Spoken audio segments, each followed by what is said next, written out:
Hello, I'm Bubs, I'm an artist, and I like to hear myself talk, though I have a suspicion you already know that if you clicked into this video. If you are new here, though, welcome. Anyways, today's subject, as you may have guessed from the title, is an in-development comic that I've been more or less documenting the development of on my channel, called Freakshow. There are 2-hour-ish long videos about them, but I'll just go over all that so you don't have to go watch them if you don't want to. There will be an iCard with them, though, in case, you want to give me a little extra watch time, wink wink, nudge nudge. To refresh your memory, though, or just to fill you in fresh, the Freakshow concept actually started as a part of an ongoing series on my channel where I reimagine original characters from my youth. The group of characters in question were a bunch I lovingly dubbed the Idiot Squad, and were some of the oldest yet least thought out sausage parties that I ever conjured. I gave them new life as a traveling 1920s circus troupe with a goal to make the group more diverse and properly characterized. In doing so, however, I just fell in love with these characters all over again and decided that one current comic was not enough to satisfy my need to overstack my work plate.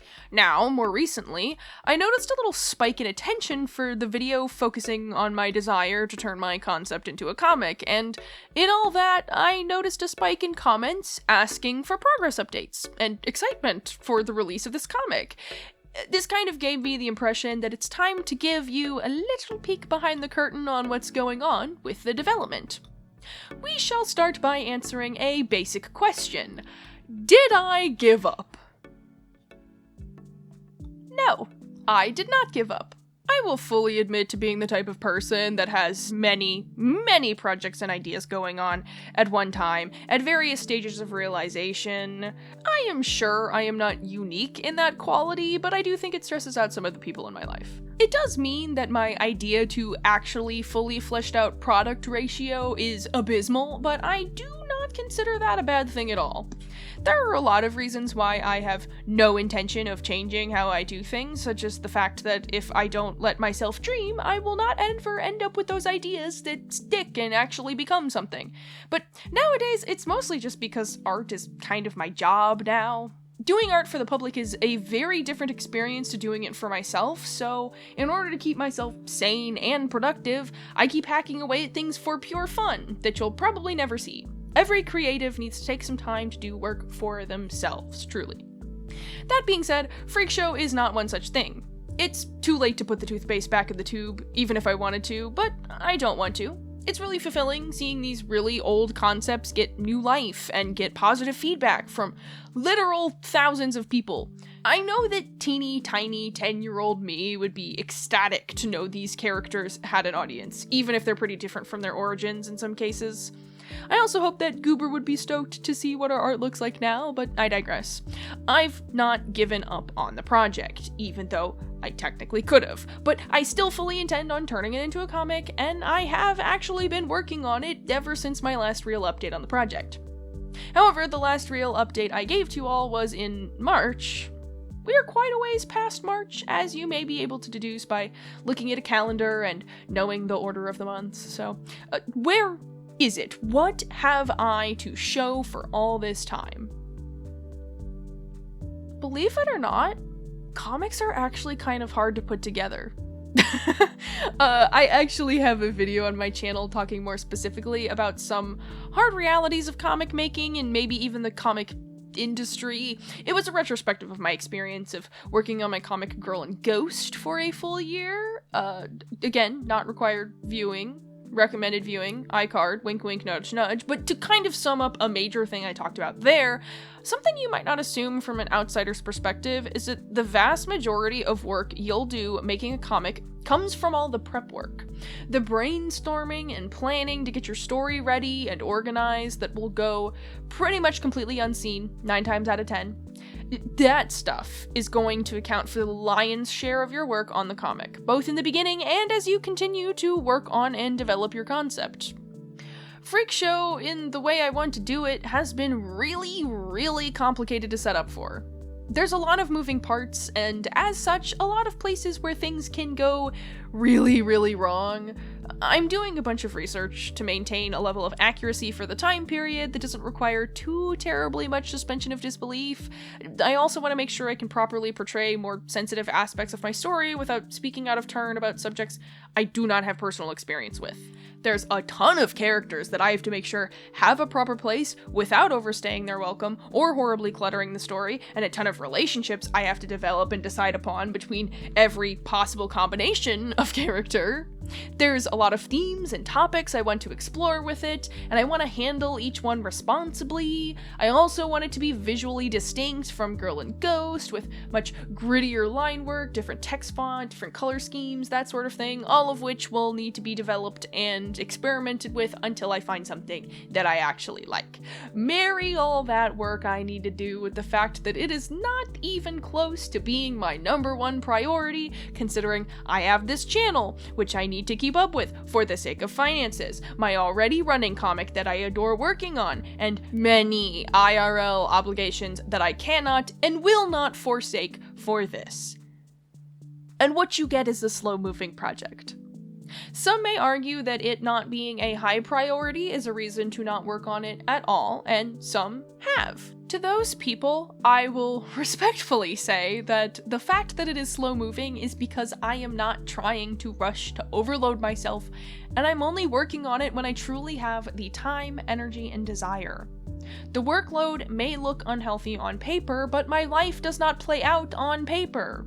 I know your intention is to approach with concern and well wishes, but I cannot deny that it feels more condescending than supportive. You are a stranger who is not living my life and does not see anything but what I put forward online. Just because all of what you see happens to be my work doesn't mean it's the only thing that I've got going on. I promise you, I am finding a better and better balance every day, and while your concern is appreciated, it is unwarranted. If I start making daily uploads or something, then you can start worrying about my work-life balance. Anyways, you probably want the specifics on what I've actually done since you last heard about the Freakshow. The simple answer is a lot. The long answer is going to be the entire rest of this video. Admittedly, I haven't actually done too terribly much with the story. It's actually remained pretty much the same in terms of major plot points and plot beats, so I won't really be going into that much. I'll talk about that more later. Still, I will interrupt to say, if you've made it this far, I have to assume you've been enjoying yourself, so why not give me that like and subscribe? Maybe leave a comment letting me know who your favorite Freakshow character is. All that good engagement stuff is free for you, but it helps out me and my channel a ton, so thank you in advance. Speaking of favorite characters, let me just get straight in to discuss the changes to the cast. Woo! Let's start by getting everybody caught up to where we were last time. The cast was, and still is, spoiler alert, very large, with many named characters, though with an established hierarchy that would mean I don't have to give over 20 characters the same amount of screen time in development. The cast mainly consisted of 2 rival circuses that would have a bunch of petty back-and-forth drama that would slowly build up until it finally exploded at a climactic event that would force the main protagonist circus to break up and maybe join the rival circus. From there, I never really decided exactly what I wanted the ending to be, but I wanted it to be kind of bittersweet but still satisfying.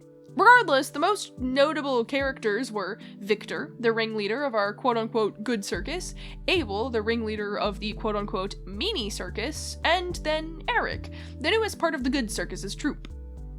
Victor and Abel were meant to act as foils to one another, both successful circus leaders in their own right, but through very different means. Meanwhile, Eric was to function as a sort of audience proxy.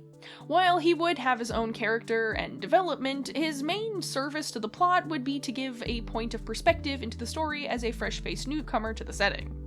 Now, on paper, I really liked this. It was a good way to drum up some tasty drama between everybody, it was an easy way to have ongoing conflict, and it was working for me for quite a while. Until it didn't.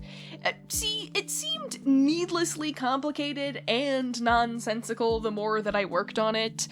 The reason I had for why the two circuses were both there as separate entities and held on to this toxic little coexistence is because one side was focused on a lot of big top acts, while the other side was very focused on sideshow acts, and they would be unsuccessful without the other.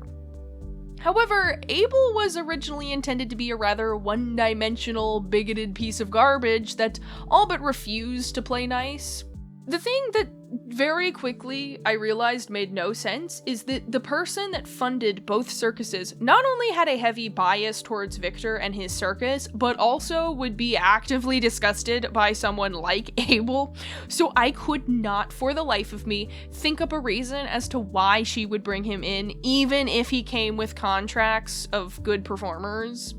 It would have been way simpler for her to just build a new troupe from the ground up with Victor, so I decided that Abel either needed to go or get some retooling. At first, my intention was to sort of wander in a direction that I do not normally take characters, that being characters that hold incredibly problematic biases but are in the process of unlearning said biases. I think that it's a really difficult sort of character to pull off well, because you don't want to make them so sympathetic that it seems like you're excusing their genuinely awful belief and behavior, but you also still want them to have some measure of likability, or at the very least, likable qualities that shine through even in their less than savory moments. You want people to hope they will get better and root for them to get better. I ended up not fully committing to this idea, but still, from this headspace, Abel started to evolve as a character. In the original script, he was meant to be this self-centered man who only cared about fattening his own wallet to the point of alienating everyone in his life. He was to be bitter and hateful due to being surrounded by people that disgusted him for reasons completely out of their control, yet he could not survive on his own without them. Now, I thought he was maybe more of a pragmatic guy. At the end of the day, he was a businessman. He knew that these people were important to his business. He cared for his people, and he even cared for members of Victor's troupe. He respects Victor, even if he doesn't fully understand him. Then, the unthinkable happened. I actually started to like Abel as a character, because I gave him depth and a fleshed out personality, and while I certainly wouldn't love interacting with a person like him in real life, I thought he was truly adding to the whole thing. Unfortunately, or maybe fortunately, considering the setup I have now has been treating me way better, Abel's development was slowly taking away my reason to actually have the two circuses be two circuses, and what's more, it was slowly taking away all of the pre-established ideas for conflict. So I was at a crossroad. Go back to how it was and try to fix it there, or follow this new path and see where it would take me. And after weighing my options, I decided it would likely be easier in the long run just to rework everything. So, the new cast setup is that everyone is in one big troupe. This is the initial breakdown that I came up with on the screen here. I'm admittedly still tweaking it, so it's fine that you probably can't read my handwriting. Fear not, I will explain the important things that are going on here. I have gotten the number of characters down to 23 in the troupe, which is less total characters to worry about than I had previously for a few reasons. There were originally 24 characters between the two circuses, with a bunch of orbiting characters that I considered to be important for one reason or another. With this change, the number of performers is obviously down by one, but more importantly, I took a lot of those orbiting characters and brought them into the troupe, which makes the entire cast a lot more efficient. This also means getting rid of a couple of the characters that I had made previously to be in Abel's troupe, but I wasn't really attached because they weren't based on any characters that I ever had previously, and I hadn't written anything for them, so it wasn't really a loss to me. I took the opportunity to recycle some character concepts and personalities from the original source, that being my childhood brain, as well as just increasing the amount of femininity going on. New characters to the troupe to note here in a quick rundown. First, we have Pearl, who is a reinstated concept I had early on for Marion's mom, except that she's still not Marion's mom, and is in fact just a cool lady that joined the troupe as a tightrope performer. I haven't developed her a 10 yet, and I'm not really comfortable announcing any of the concepts I have floating around as definitely being a part of her story, so for now I'll just leave it at that. I will say though, I tried to loosely base her hairstyle off of that lady right there next to her. That lady is named Hazel Scott, and she was an absolute badass. She was a very successful singer and pianist that popped up a lot when I was trying to find some hair reference for black folks in the 1920s. I really struggled to do that. It's going to be a common problem because photography, while much more common than in previous decades, it still favored photography of wealthy white people, so anyway, Hazel Scott isn't really an exception there, because she was actually not a performer in the 1920s. She was born in 1920, but reading about her life just really ended up being a bit of a rabbit hole anyway. So I decided to keep that inspiration, even if technically it's not from the right decade, and maybe it's not the most accurate, but still, it was something. I was just inspired, and I highly recommend you go read about Hazel Scott, because her history, I think, is very, very important to know about. Next, we have this lady named Clementine. I've actually showed her before on my channel, but I'm pretty sure it wasn't actually in the video. I think I came up with her after the fact, and so maybe you've only ever seen her in a community post. This will be the first time that I have talked about her, as far as I can remember.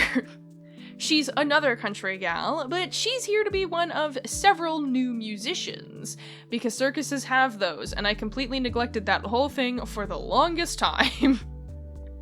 She is a pianist, and she is also a romantic interest for Vita. Ooh. She's a very shy kind of person, but very kind and very gentle. I have a lot of different ideas for what I might want to do for her kind of backstory, but one thing that I do think is kind of important for this character is that I wanted to try and represent a character that would have tics of some kind.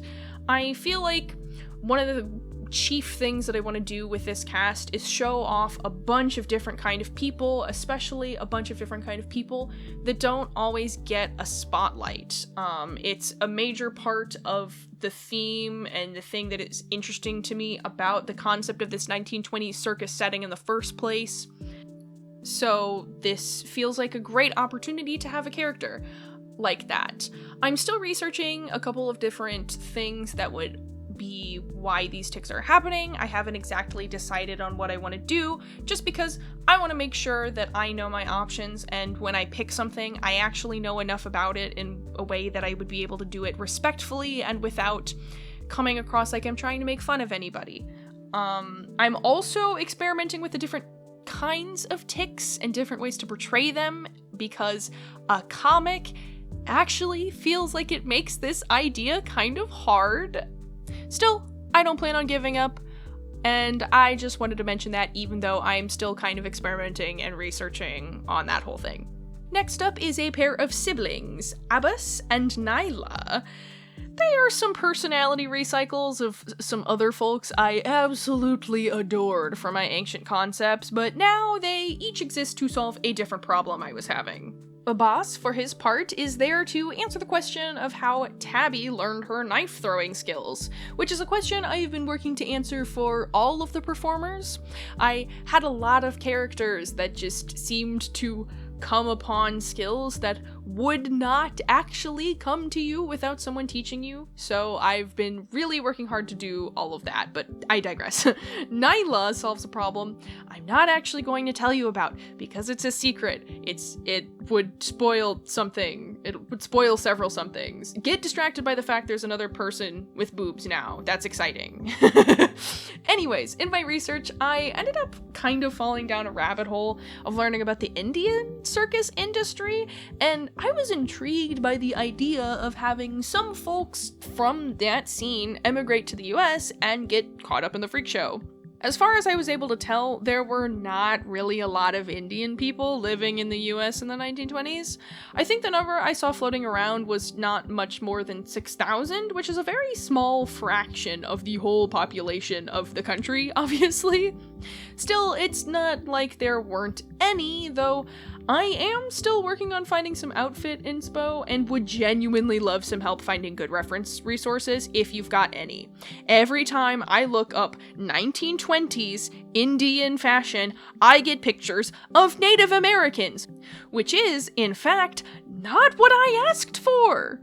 If you are alive right now and you still refer to Native Americans as Indians, first question, why, and second question, stop. That's not a question. That's a command. Stop. Next, and finally on the list, is another pair of siblings. Here we have Evelyn and Dorothy, aren't they so cute? Evelyn, if you recall, was originally intended to be Abel and Bonnie's daughter, who was actually going to be revealed to be Julius and Bonnie's daughter. Congratulations to that one person who commented asking about if that was a possibility, because Abel and Bonnie are both blonde and Evelyn is a brunette, and I'm sorry that I gaslighted you a little bit by saying that it was technically genetically possible, but it wasn't a lie, and I technically didn't tell you that it was for sure their kid. So I actually didn't lie to you, and you can't be mad at me. Anyway, now she is Maddie and Sylvester's daughter, with Dorothy being her twin sister. I made this change for a few reasons, first of which being efficiency once again. Maddie had twins, and I wanted to keep that because Sylvester, being a dad, was not only really important to his original concept from way back in the day, but I also wanted that to be a big part of his now, because family is very important, and it was something that was very, very important to Sylvester as a character. Still, I didn't really have any concepts for those twins, but now that Maddie was coming into the troupe rather than being kind of an outside character, I kind of really needed concepts for them. What I ended up deciding was that rather than come up with two new characters, I would just copy and paste one that I already had. This went hand in hand with the fact that I decided I didn't want Abel and Bonnie to be an item anymore, while Maddie and Sylvester were going to be officially hitched. This brings me to some of the most major character changes that I want to talk about. I will get this out of the way first. A few people have been getting teensy-weensy tweaks to their designs, mostly in the hair and outfit department. If you notice them, great. If you don't, also great. That's all the more I'll mention on that, because it's really not anything revolutionary. I think the only major change that has this very, very vast effect on, everything is just that the brothers at the helm of our great circus in question is no longer Victor and Sylvester, but Victor and Abel. Victor takes the stage name of Cain for the sake of the cute name scheme of Cain and Abel Circus. Ta-da! I will address the character whose name has actually been Cain up until this point in a little bit, but first let's just talk about how the backstory has shifted around to make that happen, and how that affects everything going forward. Originally, I'd written that Victor and Sylvester ran away from an orphanage together when they were older teens, and they started a very difficult but much more liberated life together. However, I wanted to tweak that a bit this time around. Their plan, instead of just running off and figuring things out, was specifically to run off together to join the circus. Sylvester, in this version of my story so far, was successful. He got out and he got into a circus and it was great. Victor did not. On the night that they both tried to leave, he was caught before he made his full getaway, and he urged Sylvester to keep going and leave him behind. If he was going to be trapped, he didn't want Sylvester to be trapped with him. His life at the orphanage was obviously much worse after that, but eventually he aged out with only one thing to lean on, and that was a fair bit of musical talent. He had learned piano as he grew up, and he would use that talent to make ends meet by playing in bars and restaurants and other sorts of places. He didn't really have a band that he played in, though he did end up meeting another musician along the way, a slightly older man named Abel, gasp, that he got pretty friendly with. In fact, Abel, after learning that Victor was motel hopping in the best of times, opened his tiny apartment to him.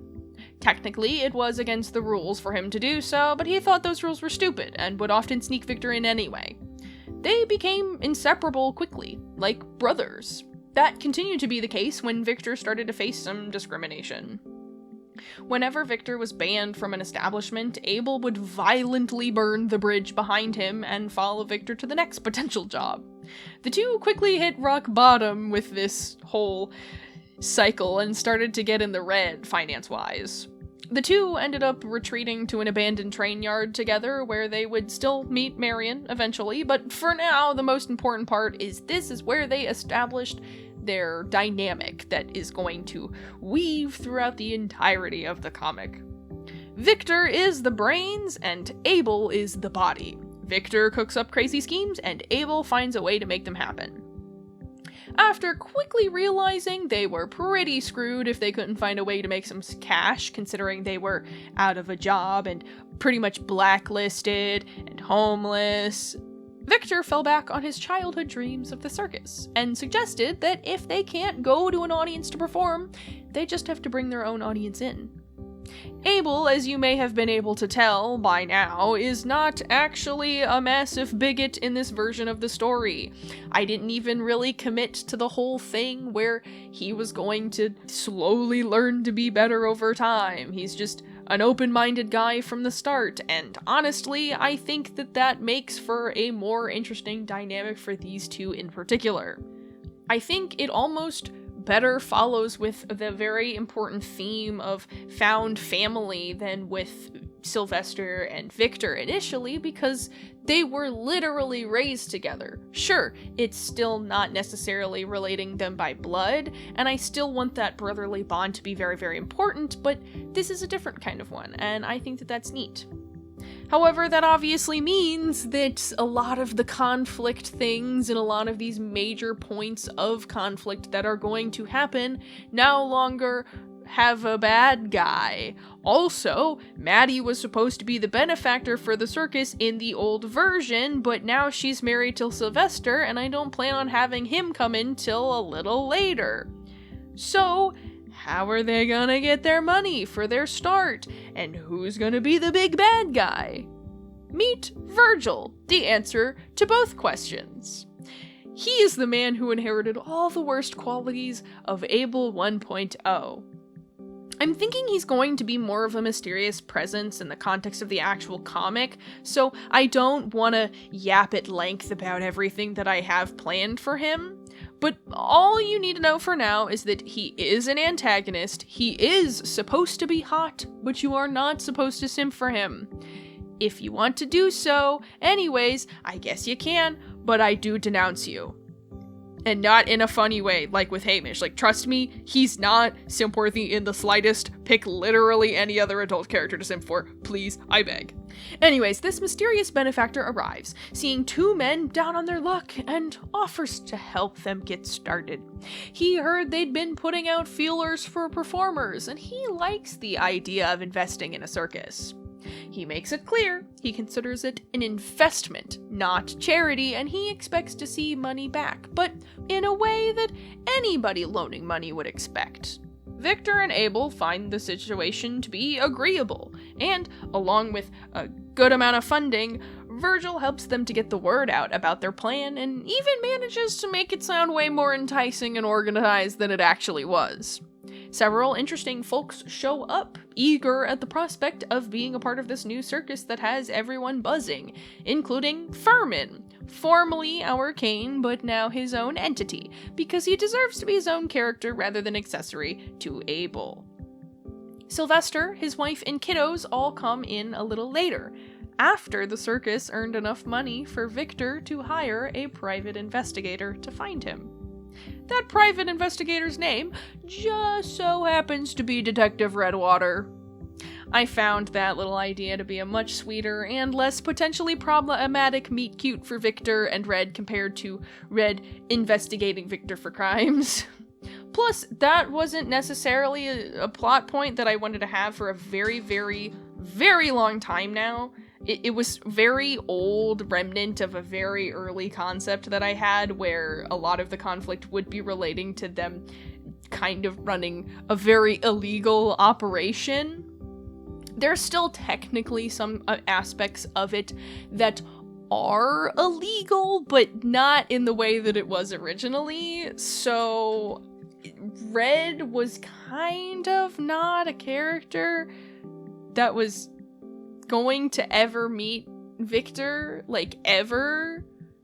So this was kind of a solution that I really, really needed.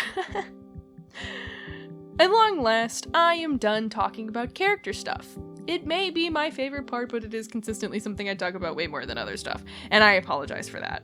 Or maybe I don't, maybe you also prefer the character stuff. Regardless, let me talk about the rest of my long-term plans, shall we?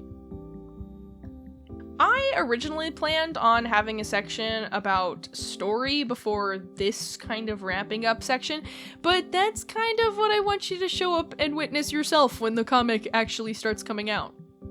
That's actually why most of this was just about characters, because a lot of the non-character details are just spoilers.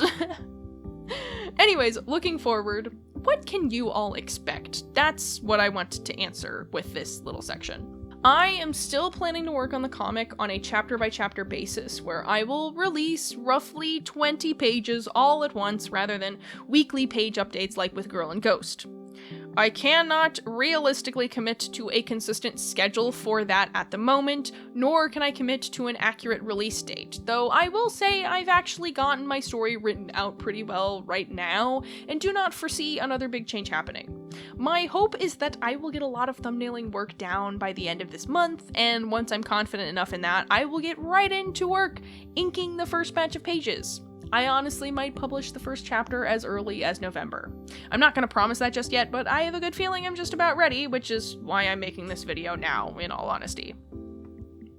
I will say, because I don't have any plans of a consistent, this is definitely when you're getting new stuff, I am going to do my best to be very, very explicit about when there's something coming up, so that nobody is missing out or not seeing updates. I will post on YouTube, and I'll probably also post on Blue Sky and Instagram whenever there is a new thing all, like, over the horizon, and I want you to keep an eye out for it. In terms of content, I want to let you all know that unlike Girl and Ghost, which I consider something that's kind of in that all ages category where it could theoretically be appreciated by most people while also being safe for most people, Freakshow is going to be very adult. I would most accurately describe it as an 18+ comic. Now, that does not mean that it's going to be super smutty. I definitely indulge in that for my own sake, but in the context of the actual comic, there's not gonna be any, like, graphic sex scenes or stuff like that. It's just not the point here.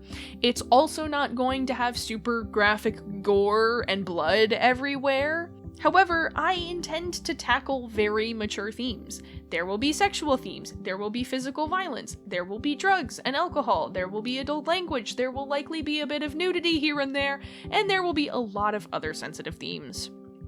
I know some of you in my audience are younger, and unfortunately, I'm not making this for you guys. I would recommend waiting till you are no longer a youngin' to give it a look, because I do not want to expose kiddos to things that kiddos should not be exposed to. I will be putting content warnings at the start of each chapter to recap things. Unfortunately, the best way to do it is to give the same warning each time in order to not spoil what's going to happen. Saying that this chapter contains death when I normally do not do that kind of thing tells you that someone is kicking the bucket this round, you know? Maybe some people prefer that because it's more specific and you can actually better pick and choose which things you might be okay with and which things you're maybe not so good with, but personally, that's not how I prefer to tell a story because it just takes out a lot of that surprise and that intrigue and that sort of shock when you kind of need that. I still hope that what I will be doing is going to keep you informed enough to take care of yourself, because my desire is to tell a cool story and entertain people and not upset folks.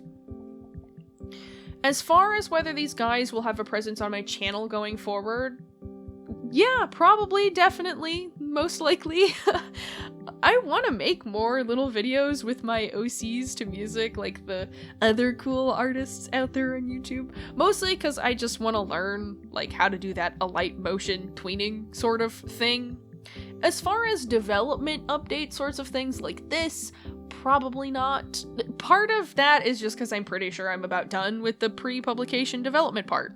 I've already spent about a year on it, and honestly, you've already gotten like 3 hours worth of videos about it, so I think you're good. I think we're good. I think it's okay. I need to free up space on my roadmap for other ideas and projects. I can't be clogging it up with all this Freakshow stuff. One last random thing that is on my agenda for the long term, and this is just something that I'm thinking about because I'm trying to be better about it in general. Once I start getting into the thick of the comic, I want to try and come up with some cool merch ideas featuring the Freakshow people, because I need more merch things in my merch shop.